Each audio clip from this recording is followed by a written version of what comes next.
Hello, everyone, and welcome to the next episode of my podcast, Wild Wander, where I answer your hiking and outdoor related questions. In previous episodes, I've mentioned trail classes, like a Class 2 trail or a Class 4 trail. I had someone ask me what trail classifications are, so I thought I'd go over them today. When researching routes, oftentimes there's a class difficulty indication. It's important to know what each of these classifications means so you know what to expect when hiking and climbing a route. In Colorado, we have a unique system of trail classifications, ranging from Class 1 to Class 5, with Class 1 being the easiest and Class 5 being the hardest. A Class 1 trail is an established trail. This means there's a clear path from beginning to end. It's easy to follow, often with signs indicating routes and distances and directions. It is usually very difficult to get lost on a Class 1 trail. Most routes start out at least as a Class 1 trail at a clearly marked trailhead. A Class 2 trail means there is no defined trail, but there may be cairns along the way helping to indicate the route. A cairn is a pile of rocks that's meant to be a sign of the direction you're supposed to take. Sometimes a cairn is just one rock, obviously placed where it shouldn't be, like on top of a log, or 3 rocks stacked together. I've seen cairns that were taller than I am, but those seem excessive. Easy to see, but excessive. It's important not to set up your own cairns unless you really know what you're doing, and please don't destroy cairns, as people ahead of you may be relying on them to get down safely.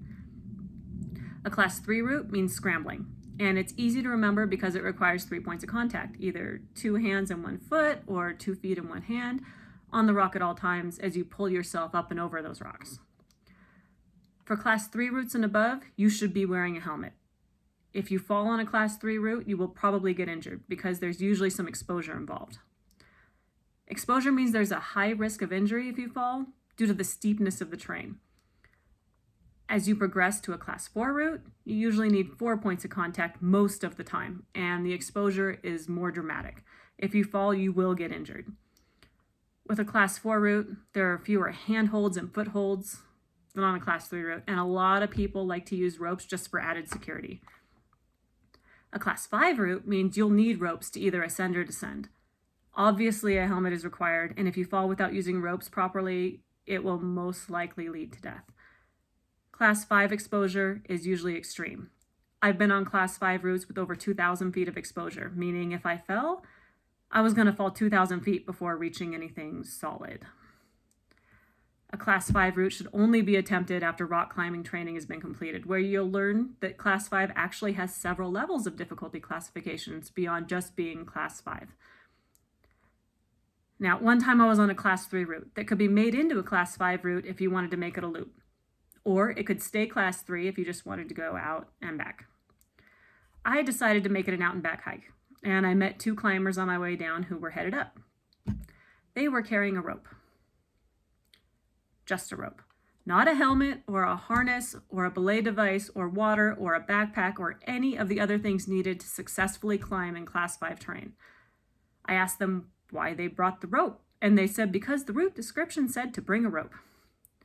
I have no idea what they thought they were going to be doing with that rope, but it wasn't going to be any help to them in Class 5 sections if they didn't also have the other necessary gear with them or even know how to use it.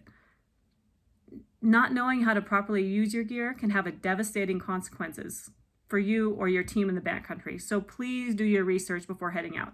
Know what skills are required and practice and perfect those skills beforehand. It's also important to understand the rating is based on the most difficult part or the most difficult move required on the route. So a Class 3 route could be mostly Class 1 with a short Class 3 section. Also, weather conditions can change the rating of the route. A Class 1 trail can easily become Class 2 route in winter with snow covering the obvious trail. This becomes especially dangerous the higher up in classifications you get, with a Class 3 potentially becoming a Class 5 in winter conditions and so on. I hope you enjoyed this episode. And to help me keep these episodes coming, please ask me questions by commenting or going to the contact button on my website. Thank you for watching. And remember, I want you to win at life and enjoy the adventure.